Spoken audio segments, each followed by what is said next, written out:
Assalamualaikum warahmatullahi wabarakatuh. Halo anak-anak ibu semuanya, bagaimana keadaan kalian hari ini? Apakah kalian sudah semangat untuk belajar? Oke, hari ini kita akan belajar tentang pengamalan sila-sila pada Pancasila, khususnya sila keempat.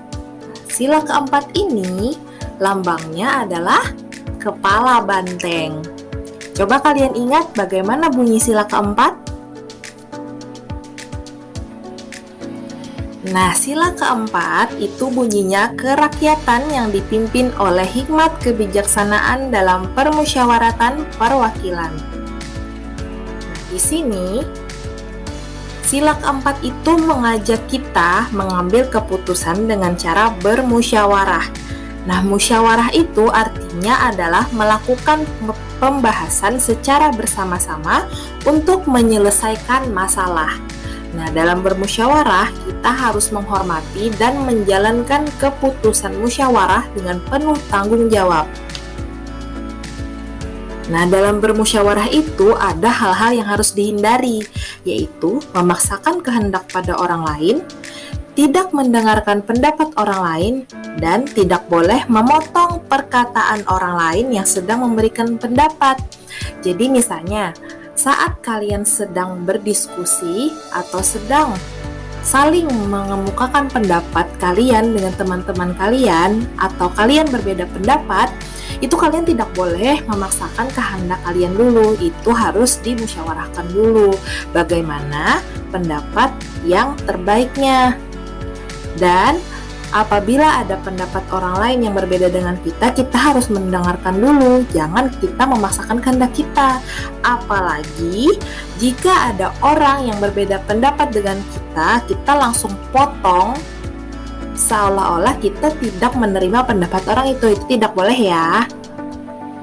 Nah, jadi sikap yang harus dimiliki saat musyawarah itu adalah kita tidak boleh memaksakan kehendak. Jadi, terima hasil musyawarah itu dengan senang hati.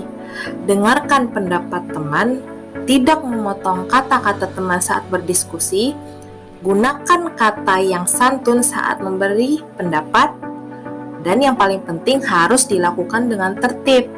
Kalau tidak tertib, nanti malah jadi ada permusuhan, malah jadi berantem saat diskusi. Kan jadi tidak baik.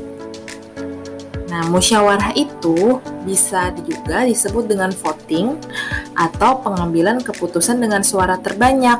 Hal ini bisa dilakukan ketika dalam musyawarah itu tidak ditemukan hasil akhirnya. Nah, bisa juga voting dilakukan pada saat pemilihan ketua kelas. Kita ambil suara terbanyaknya. Nah, lalu bagaimana? Nah, ini coba kalian lihat. Di sini adalah contoh dari voting atau pengambilan suara dalam pemilihan ketua kelas. Di sini ada teks yang menyatakan bagaimana cara menghargai keputusan voting. Yang pertama, laksanakan keputusan dengan penuh tanggung jawab. Nah, hasil voting yang sudah ditentukan, siapa yang jadi ketua kelas, siapa yang jadi wakil, siapa yang jadi sekretaris, siapa yang jadi bendahara, dan yang lainnya, itu harus dilaksanakan dengan penuh tanggung jawab. Jangan disepelekan, karena kalian sudah dipilih oleh orang banyak. Dan yang kedua, yaitu menghargai orang yang terpilih. Kita tidak boleh merasa sedih ataupun berkecil hati apabila kita tidak terpilih sebagai ketua kelas meskipun kita berminat. Dan yang sudah terpilih itu harus menghormati yang tidak terpilih, jangan diejek, dan kita tidak boleh sombong. Ucapkanlah selamat kepada orang yang terpilih karena kita dipilih oleh orang-orang yang memilih kita. Coba kalian baca teks ini tentang pemilihan ketua kelas. Pada hari ini, kelas Beni bermusyawarah. Beni dan temannya musyawarah untuk menentukan ketua kelas. Musyawarah didampingi guru kelas. Berdasarkan hasil musyawarah, didapatkan 2 orang siswa calon ketua kelas. Ada 2 kandidat nih. Kedua orang siswa tersebut adalah Udin dan Edo. Selanjutnya, Beni dan temannya memilih ketua dan wakil ketua. Caranya dengan musyawarah lagi.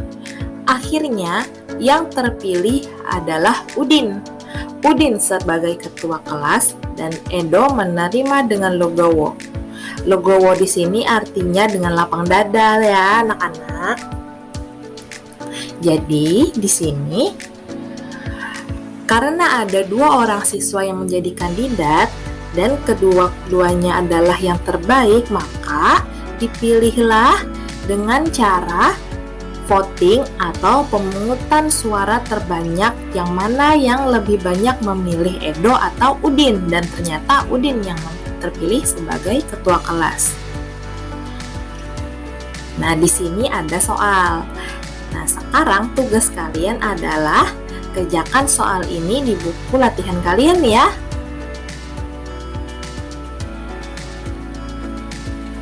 Selamat belajar anak-anak semuanya. Semoga ilmu yang kalian dapatkan hari ini dapat bermanfaat. Wassalamualaikum warahmatullahi wabarakatuh.